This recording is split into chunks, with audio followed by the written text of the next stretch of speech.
How does this guy still have a job? I'd like to know. Dr. Anthony Fauci. Dr. Anthony Fauci is still out there trying to scare the heck out of everyone. Now we've got this new variant, you see, which is, thank goodness, by the way, not as deadly as some of the other variants. And that's now coming out in all of the studies. But nonetheless, we do have Fauci trying to make sure that we're really, really scared. And not only make sure that we are scared, but actually take this totalitarian move even further. Because now Dr. Anthony Fauci says he thinks it's totally reasonable that we start putting vaccine passports into place for any domestic air travel now.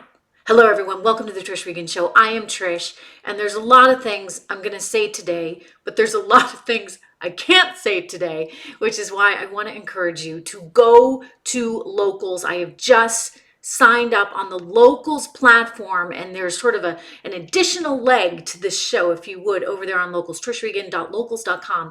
Do come and find me there. Subscribe to that platform. I'd love to have you because there's a few more things I'd like to say. I'm gonna tell you a fair amount here, but it's gonna go even further, shall we say, on that platform, because you actually have some freedom of speech. I want to get to Joe Manchin and the reality that we're just not going to get Build Back Better through. That is an important story as well that's continuing to circulate in terms of the Democrats being rather delusional, thinking that maybe somehow, some way he will come through at the end of the day. I do not believe that's the case. But first, let's go back to Anthony Fauci and his power grab here. It's a story that we reported on trishintel.com, my own website. If you haven't been there, make sure you go every day.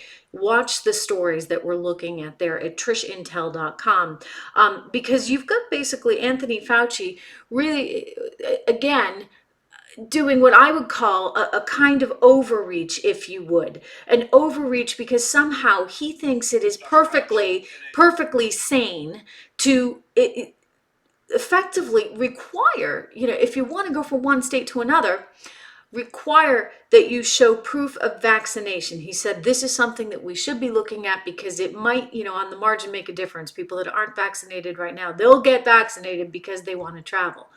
This is all about, you see, big government trying to make this decision for you. Forget the fact that Americans should have some say in all of this themselves. According to CDC data, I want to point out 72% of Americans are fully vaccinated against COVID. 64.5 million people have received their booster shot. So by the way, the numbers are actually pretty decent.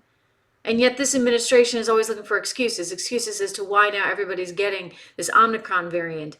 It's quite possible, and this was said to me by a good friend, a source, and someone on the left. Yeah, I talk to them too, occasionally.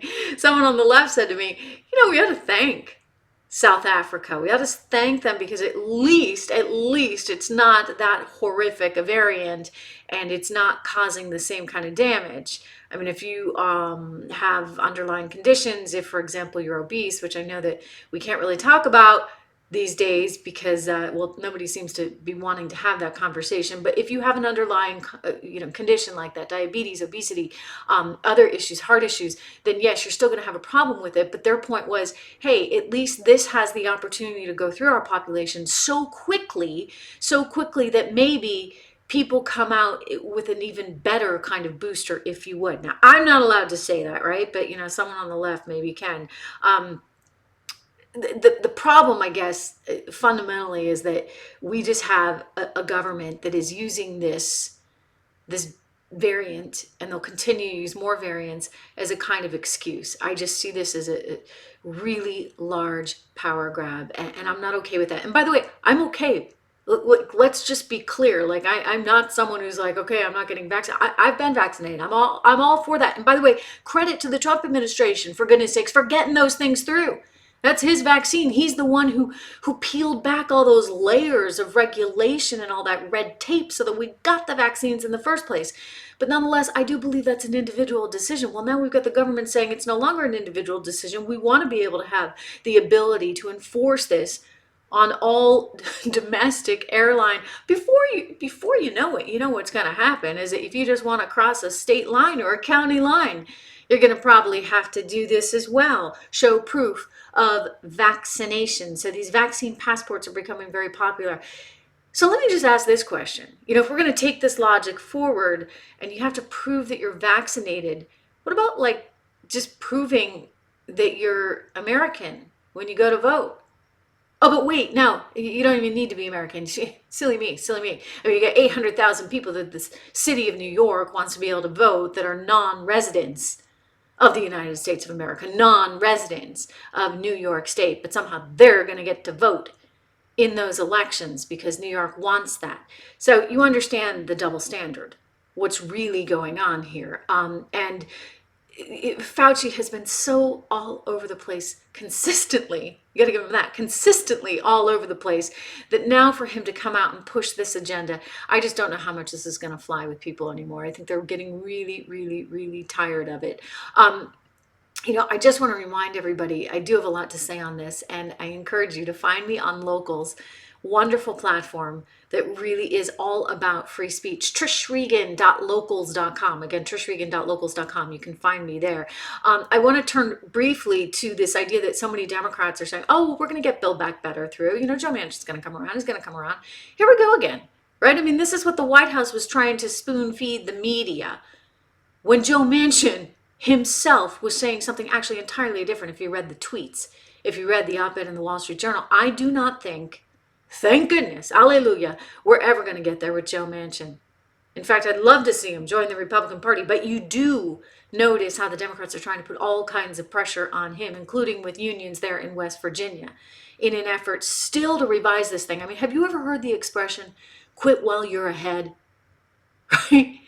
Someone needs to teach Joe Biden and the rest of these schmoes, Nancy Pelosi, Chuck Schumer, and the rest of them, all about quit while you're ahead. They could have declared a big victory with that infrastructure plan, but no, they had to go for the gold, so to speak, which would have been a real disaster for our economy. And I'm going to get to that in a second because of inflation concerns. But now they look like total failures. They're not going to succeed in 2022. And that's the way it should be, because we need better leadership. We need stronger leaders in this country right now, not just, a guy who can't remember what day it is, literally can't remember what day it is, holding the seat of the executive office. I mean, that's what's really wrong. And then you think about Nancy Pelosi and her short-sightedness from a political perspective. She can't get her team in line. You get all these crazies out there way in left field, Alexandria Ocasio-Cortez, Elizabeth Warren, the rest of them. She can't get any kind of ability to bring them together. So you got one big old giant mess, and Americans are tired of it. We're fed up. We don't need all this inflation in our economy. And by the way, we're quite aware of what's going on. It's going to get worse, by the way. Let me just tell you that. I guarantee you these inflation numbers will be reaching double digits in terms of consumer prices in the new year. And that's kind of a bad thing, is it not? One of the reasons, again, I like gold, I just want to briefly point to one of our sponsors, one of our great sponsors of this podcast, some people that see eye to eye, I think, with my ideology, as well as probably yours if you're watching this. Legacy Precious Metals.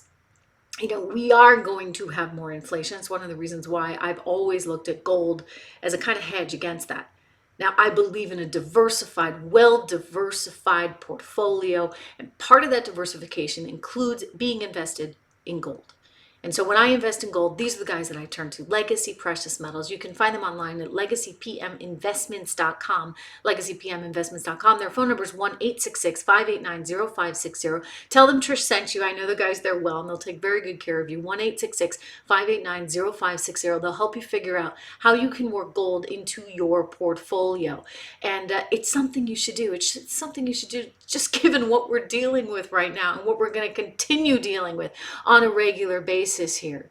You've got a big power grab going on from our federal government, combined with a massive amount of spending, again, from our federal government. So what's the little guy or gal to do, right? You want to be able to protect your assets in the future. So do check out legacypminvestments.com. The last thing I would ask all of you to do, the first thing you got to do when you finish this podcast is go to Locals, trishregan.locals.com, trishregan.locals.com. It's the one place right now where I can really guarantee we are going to have freedom. We're going to have freedom to talk about whatever we want to talk about, including all this COVID stuff, which everybody freaks out. about and you get slapped with a big warning label, at least I do, whenever you click on my podcast or try and click on the video links on YouTube or on Facebook. But I'm on Rumble every day. I'm on Locals. I encourage you to go to these alternative platforms right now because they're a little bit freer. But nonetheless, make sure you subscribe to this. Do me this favor. Subscribe to this podcast, subscribe to this channel, and let's continue to connect. I'll see you over there on Locals.